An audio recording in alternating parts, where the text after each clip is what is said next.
Pues a Julio Valdeón yo creo que ustedes le tienen más o menos localizado. Él es un amigo de esta casa porque con Jesús Úbeda, que es uno de nuestros escritores, ha escrito esa semblanza de Raúl del Pozo, al que también hay que decir que tenemos devoción. Bienvenido.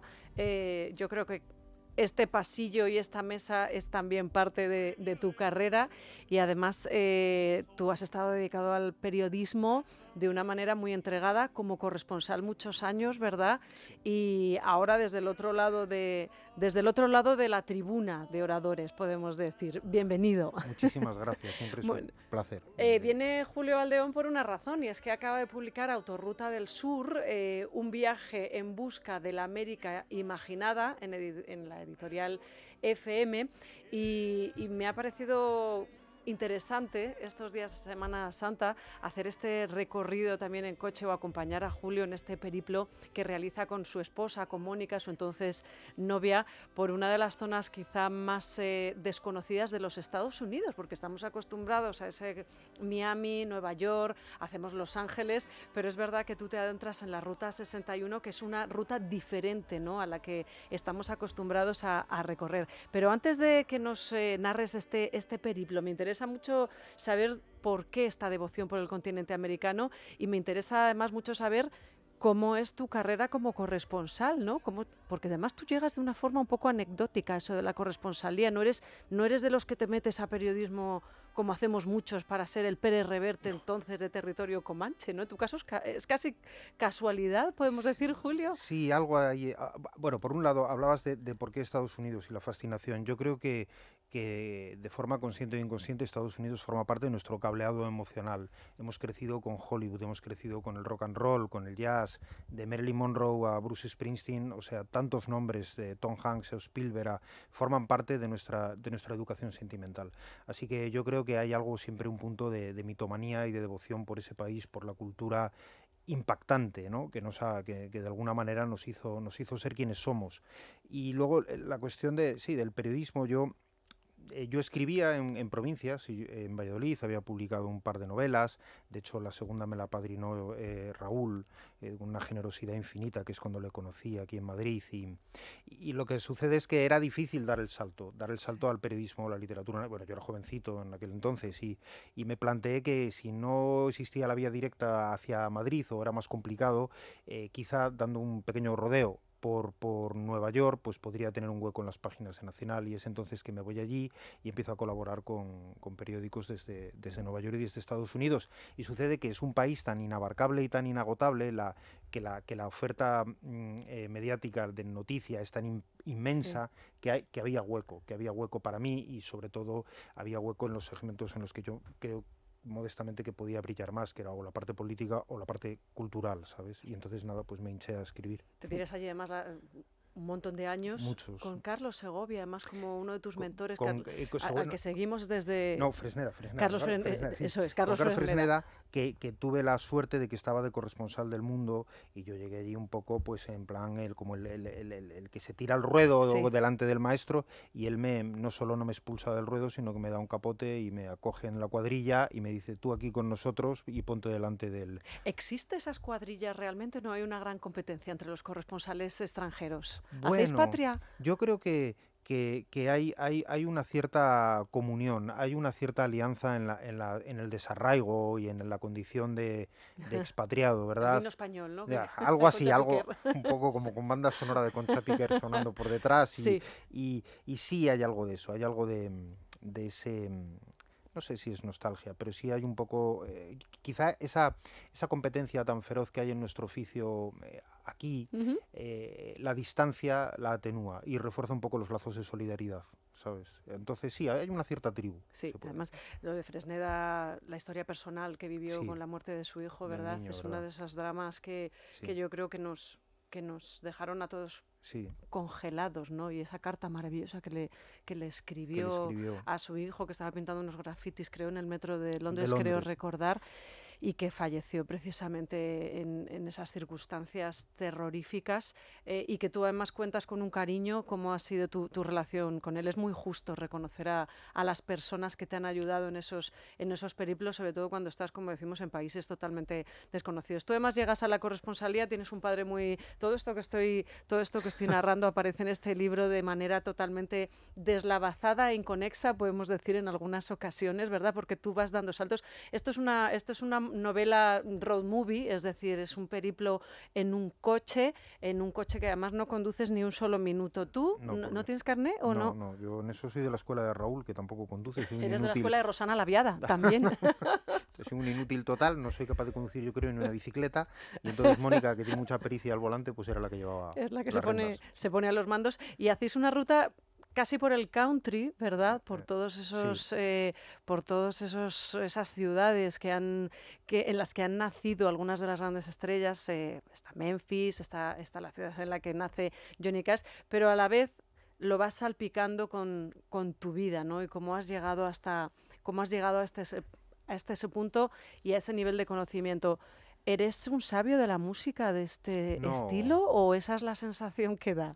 Bueno, llevo muchos años escribiendo de música y en revistas musicales. FM también es una revista musical, y en Ruta 61, muchos años escribiendo de rock and roll tengo un libro sobre Springsteen, de Springsteen, hecho. sabes que yo detesto a Springsteen, ¿Detestas a no puedo Springsteen? soportarle, No, no, no, Julio, pero de eso, verdad. eso. Nunca lo pongo en la radio, Así, es ¿eh? testigo Maite Toribio, sí, y mira que hay veces que se presta porque hay canciones que vienen pues muy a cuento con todo lo que pasa además políticamente y Lo, sin embargo, ya me tengo yo, o que sea, poner, te lo no, prometo. no, no, no quiero ponerme ahora a Puedes convertir, ponerte como pero, quieras. pero es verdad que con Springsteen hay un poco una cierta confusión. Hay una imagen pública un poco no sé, el músico de los conciertos maratones de 4 horas, musculado. Sí, Hay un Springsteen tremendamente sensible, que canta un poco a la trastienda del sueño americano y que tiene el oído puesto en las músicas más puras de aquel país y en los mejores poetas, que yo creo que merece mucho la pena redescubrir. Y ahora van a estrenar a finales de este año una película sobre una etapa de las más interesantes suyas, que es cuando compone el disco Nebraska, que ujú, es un disco que literalmente graba en el sofá de una casa que alquila con su guitarra, y luego durante meses lleva la cinta en el bolsillo del vaquero porque no sabe qué hacer con ella, y al final decide publicarla tal cual, con ese sonido absolutamente desbaratado.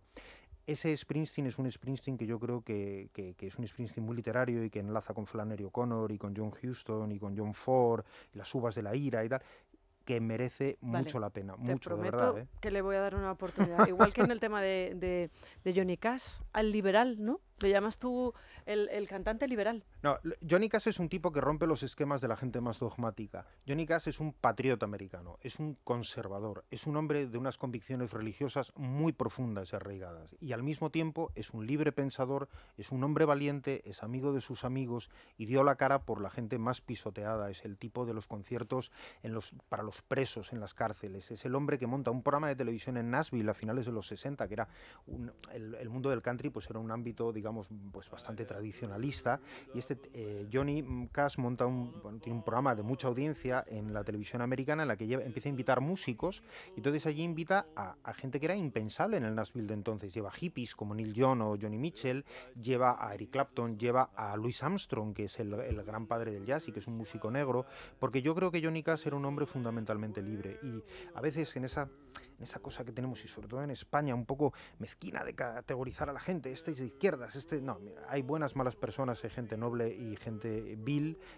Johnny Cash era un hombre decente, y Johnny Cash era un tipo que si queremos meterlo en el cajón, ¿verdad?, de la etiqueta, pues revienta por todas las costuras. Y por eso también quizá ejerce una fascinación a públicos muy diversos, ¿no? Porque está el Johnny para el que ama el rock más de los desesperados y los forajidos, pero está el Johnny de los himnos espirituales de una profundidad que casi parece un Bach con botas vaqueras, y en fin, que casi hay un Johnny Cash para cada corazón y cada mente. Además, hay un momento en el que hablas de la influencia del country, de cómo en alguna ocasión ha llegado o ha podido influir precisamente en los resultados electorales de una nación, ¿no? En una zona en la que se escucha country constantemente con esas letras sobre la patria, sobre Dios, sobre las creencias más arraigadas tipo familia. Eso ocurre en los Estados Unidos. En esa zona realmente que tú has recorrido con el auto ¿Suena country todo el rato? Suena country, lo que pasa que es verdad que el country que más me gusta o el country que amamos se ha ido edulcorando. Y ahora lo que llaman country en buena medida y que es lo que patrocinan las grandes discográficas en Nashville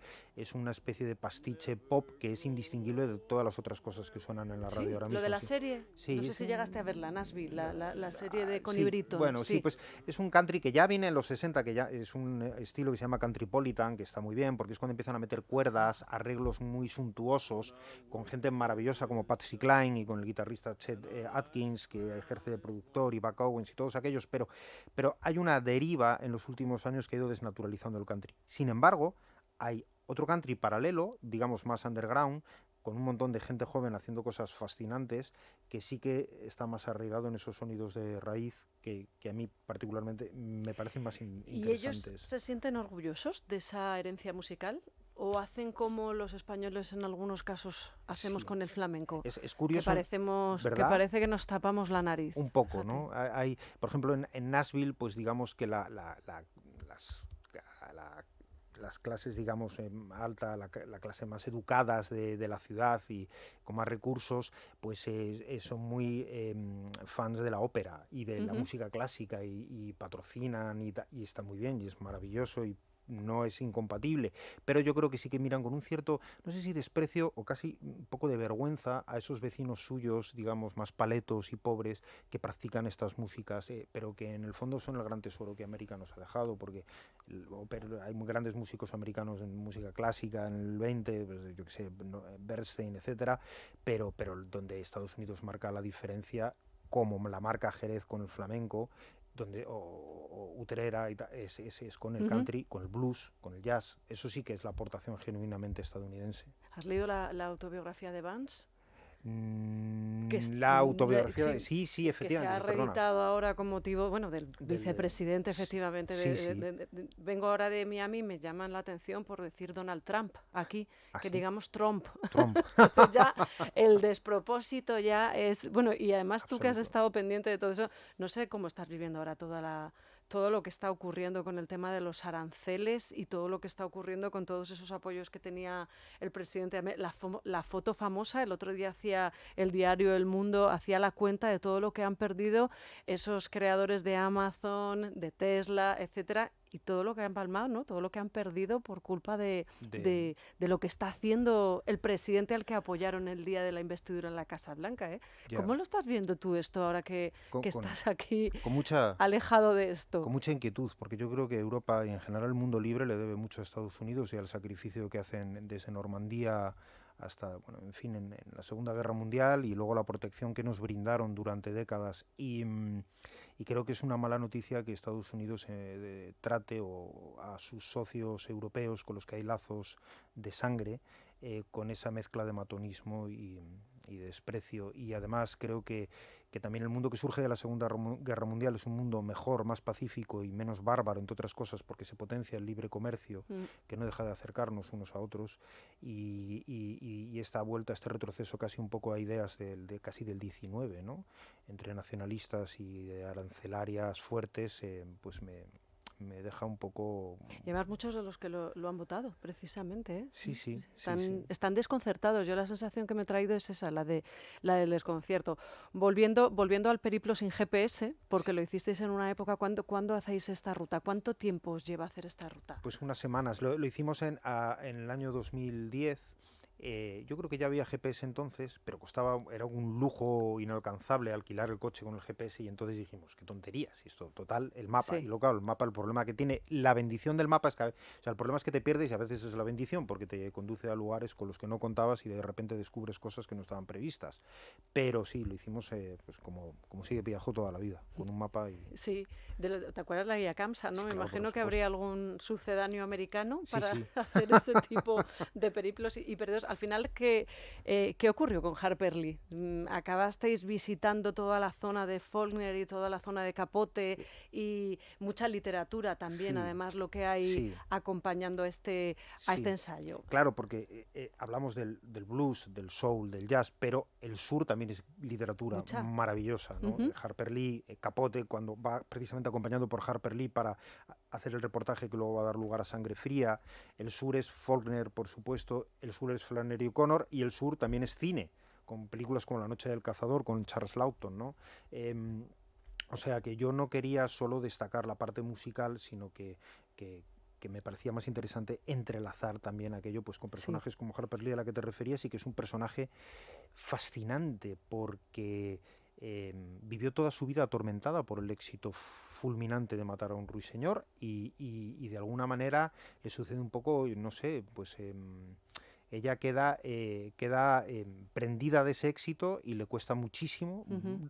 intentar ese segundo libro, que de hecho lo publica casi al final de su vida Sí. y Y que bueno, se publicó, de hecho, hace poco, sí, ¿verdad? O sí, sí, eso es, se reeditó. Y además, qué eso es, personajes tan opuestos y tan complementarios. Ella y ¿verdad? Capote. ¿Verdad? Está muy bien narrado en la serie, en la última que se ha hecho sobre él, porque no tiene nada que ver, es la maldad frente a la bondad más absoluta Sí. y el talento de los dos. Yo creo que el de Capote es un Sí, Capote talento, es un genio. un genio. Lo que pasa es que también era un Desde niño, manipulador, además. Sí, quizá sí. para sobrevivir. Tipo odioso, ¿verdad? Y odiado, claro, Un sí. tipo odioso, encantador y odioso. O sea, era la salsa de todas las fiestas. Todo el mundo quería invitarle. Lo que pasa que luego, claro, tenía ese aguijón. Hasta que las Esa, plegarias no claro, fueron atendidas. claro, hasta que las plegarias fueron atendidas y entonces Efectivamente. acabó absolutamente en el Eso es, ostracismo. eso es. ¿Es una zona racista donde el racismo Sí. tenga mucha presencia?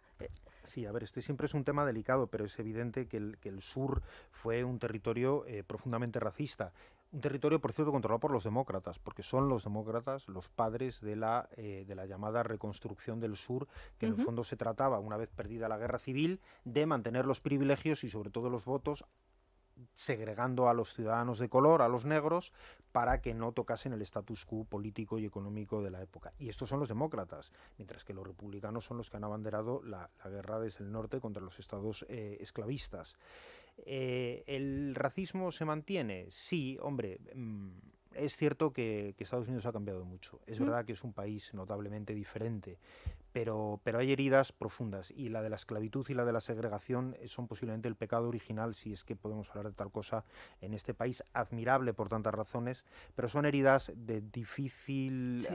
solución que llevan generaciones Sin y embargo, ahí sigue esa herida. vosotros inventáis la pareja, que hacéis esa palabra del naisismo, ¿no? Que Sí, viene de nice, sí, de lo bonito, sí. porque son, no sé, esta zona yo no la conozco, pero por ejemplo California, yo no he conocido a gente tan amable nunca. Mm. O sea, creo que son excesivamente amables. ¿Ocurre aquí también? A O ver, sea, ese nice tiene que ver con... Nice es maravilloso, pero ya la bobada esta del neologismo del naisismo que nos inventamos tiene que ver un poco más ya con esa sonrisa casi robótica en la que no sabes hasta qué punto genera simpatía o en el momento que te des la vuelta la sonrisa se va a convertir en un rictus casi, no sé si de asco, pero de... Y entonces para un español que somos tan efusivos y tan pasionales de alguna manera para lo bueno y para lo malo, esa fachada a veces perfecta e impecable del anglosajón sonriente que no levanta la voz. A veces es muy agradable, pero a veces provoca una cierta recelo. inquietud, ¿no? Ya. Sí, un poco.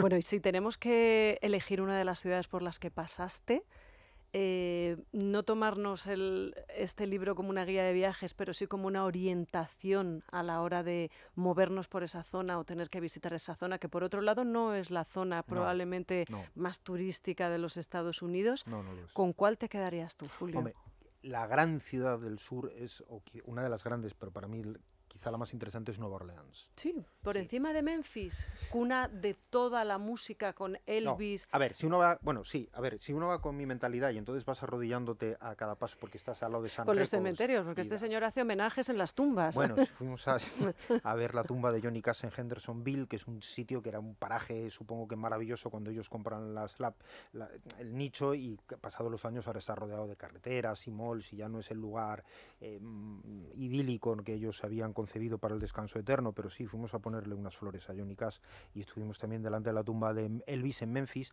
pero que eso ya es otra cosa porque Graceland es un poco como una meca o la meca del rock y entonces eso está Y es lleno un de poco peregrinos y de parque temático sí también, ¿no? tiene ese punto, aunque a la vez es emocionante, porque en Graceland descubres que lo que podía parecer el gran exceso en aquella época, comparado con las mansiones que puede tener una estrella del fútbol o de la NBA hoy en día, no es nada. O sea, la casa de Elvis Presley, desde los parámetros del Sí. lujo actuales, bueno, es una mansión sureña, pero bastante de unas dimensiones y digamos, un exceso bastante tímido. Ujú. Luego la casa de Elvis tiene una cosa particular y es que es verdad que hay un cierto componente de hortera, kitsch casi, ¿no?